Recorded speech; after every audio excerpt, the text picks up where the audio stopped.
안녕하세요. 과학문 금융라입니다. 작년 10월과 11월에 S&P 500 지수가 각각 7.99%, 5.38% 상승을 하다가 12월에 다시 5.9% 하락하면서 많은 투자자분들께서 불안해하셨는데요. 그런데 지난달 1월에 다시 상승세를 보이면서 올해에는 찐 상승이 이어질지에 대해서 사람들의 관심이 높아졌습니다. 그래서 과거에 1월에 주가가 상승했을 때 그해 주가는 상승을 했는지 또는 하락을 했는지에 대해서 통계적으로 확인을 해볼 거고요. 여기에 더해서 ETF를 모아가시면서 어떤 점을 주의해서 투자를 해야 할지 알아보겠습니다.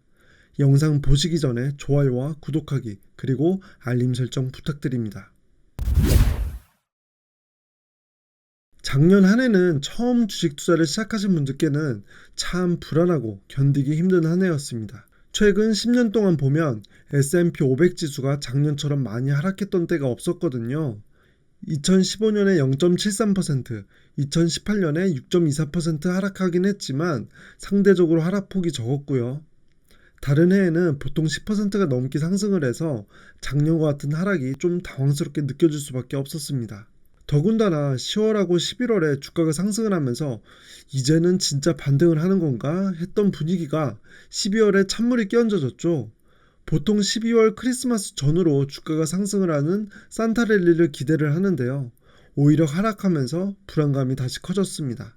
그러다 다시 올해 1월부터 올해에는 금리 인하가 있을 것이라는 기대감이 생기면서 주가가 상승하는 추세인데요. 이걸 보면서 한 가지가 궁금해졌습니다. 그동안 1월에 주가가 상승을 했을 때 한 해 동안의 성과가 좋았는지 나빴는지 이게 궁금했던 건데요. 그래서 확인을 해봤더니 2000년 이후로 1월에 S&P 500 지수가 상승을 했던 적이 10번이 있었고요. 그 중에서 주가 상승으로 한 해를 마무리했던 것이 7번이었습니다. 70%의 비율이었던 거죠. 하지만 이게 표본이 작아서 다른 자료를 참고해 봤는데요. 뱅크 오브 아메리카의 자료에 따르면 1929년 이후로 미국 증시가 1월에 올랐을 때 그해 플러스로 마칠 확률이 71%였다고 합니다. 그러니까 제가 앞에서 확인한 결과와 약 100년 동안에 걸친 결과가 거의 일치한다고 볼 수 있겠고요. 이 자료에서 좀 더 살펴볼 만한 부분이 있어서 상세히 확인을 해보겠습니다.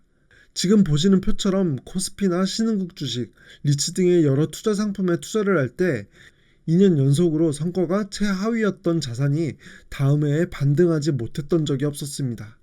그런 관점에서 보면 지난 2년 동안 수익률이 가장 좋지 못했던 자산이 올해에는 반등할 가능성이 높다고 볼 수도 있겠죠. 그래서 지난 2년 동안의 수익률이 가장 안 좋았던 자산을 확인해 보면 첫 번째로 미국 장기 채권이 있는데요. 2021년에 대체로 자산 시장이 크게 성장했음에도 불구하고 4.7%의 하락을 했고요. 작년에는 연준에서 큰 폭으로 금리 인상을 하면서 31.2%의 하락을 했습니다. 참고로 금리와 채권의 가격은 서로 반대 관계에 있는데요. 금리 인상을 하면 채권의 가격은 하락을 하고요. 금리 인하를 하면 채권의 가격은 상승을 하는 경향이 있습니다. 그리고 가격 변동의 폭이 단기보다 장기 채권이 더 커지는데요. 그래서 작년처럼 금리를 크게 올렸던 시기에 장기 채권의 수익률이 특히 안 좋았던 것입니다. 그 다음으로 2년 연속으로 수익률이 좋지 않았던 자산으로 신흥국가 국내 주식인 코스피를 꼽을 수가 있는데요. 코스피가 미국 주식이 오를 때는 안 오르고 미국 주식이 떨어질 때는 더 떨어지면서 정말 분위기가 안 좋았거든요. 그런데 앞에서 말씀드린 것처럼 2년 연속으로 수익률이 최하위였던 자산이 다음 해에는 반등했던 많은 사례들을 비춰봤을 때 올해에는 그래도 기대할 만한 부분이 생긴 것 같습니다. 그리고 주요 신흥국 ETF로 작년 11월 이후로 100억 달러의 자금이 유입이 되고 있고요.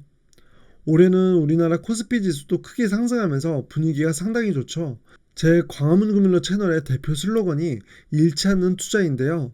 투자라는 것은 아무리 오랫동안 잘해왔다고 하더라도 한 번의 잘못된 선택이 큰 실패로 이어질 수 있기 때문에 잃지 않는 투자의 마음가짐을 계속 생각하는 것이 참 중요합니다. S&P 500과 같은 ETF를 잘 모으시다가도 한 번씩 개별주로 옮겨 타고 싶을 때가 생기기 마련이거든요. 하지만 문제는 이때가 보통 좋지 않은 선택일 때가 많기 때문에 어떤 부분을 잘 고민해야 하는지를 설명드리겠습니다. 주가 상승기에는 웬만한 주식이 다 오르고요. 이때 개별 주식의 주가가 몇 달 만에 50%, 60% 상승하는 주식들을 쉽게 찾아볼 수가 있습니다. 그런데 같은 기간에 S&P 500은 많이 올라야 주가가 10% 정도 상승을 하기 때문에 상대적으로 내가 잘못된 투자라는 것은 아닌가 이런 고민을 하기도 하죠. 보통 투자를 하다 보면 갑자기 욕심이 생길 때가 있거든요. S&P 500이 10%가 오르면 이것도 많이 오른 거잖아요. 그런데 개별 종목들이 50% 넘게 오르는 걸 보면서 상대적 박탈감을 느낍니다. 괜히 잃은 것 같은 느낌이 드는 거죠. 그래서 S&P 500을 잘 모으시다가도 S&P 500을 전부 팔고 개별 종목으로 갈아타는 선택을 하는데요. 하지만 보통 이때 잘못된 선택을 하는 경우가 많고요. 개별 종목의 주가 하락을 견디지 못하는 경우가 많습니다.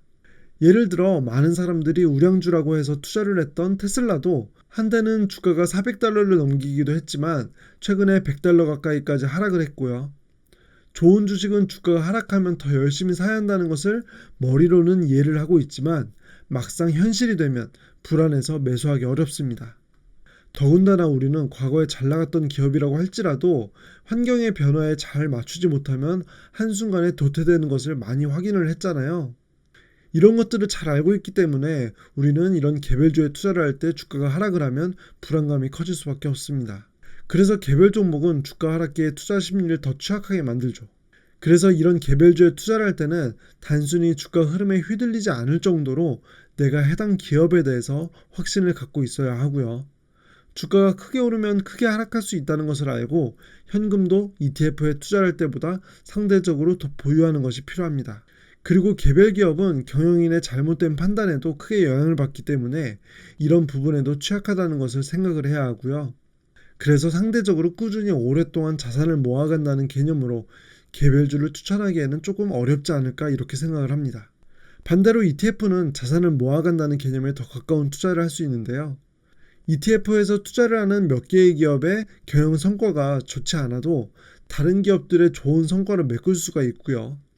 S&P 500 같은 경우는 미국 자본주의 시스템에 투자한다는 개념이라서 단기간에 하락을 하더라도 계속 모으면서 기다릴 수 있습니다.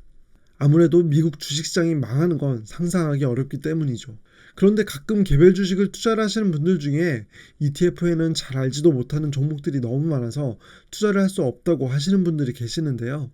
보통 개인 투자자들이 잘 안다고 생각하는 주식들은 여러 증권사나 블로그, 유튜브에서 많이 다뤄지는 종목들이고요. 이런 종목들은 보통 주가가 많이 올라서 사람들의 관심을 많이 받고 있을 때, 그리고 주가가 고평가된 상태일 때가 많습니다. 그래서 오히려 사람들이 잘 모르는 종목들에서 큰 기회가 주어지는 경우가 더 많은데요. 예를 들어 얼마 전까지 성장주가 많이 올랐던 시기에는 에너지 관련 주식들에 사람들의 관심이 별로 없었거든요. 하지만 작년에 에너지 관련 주식들의 주가가 많이 오르면서 사람들의 관심을 많이 받게 되었죠.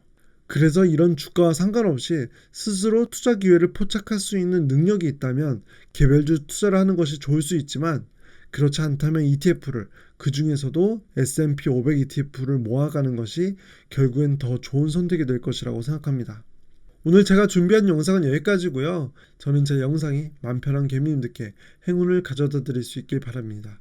영상 끝까지 시청해 주셔서 감사합니다.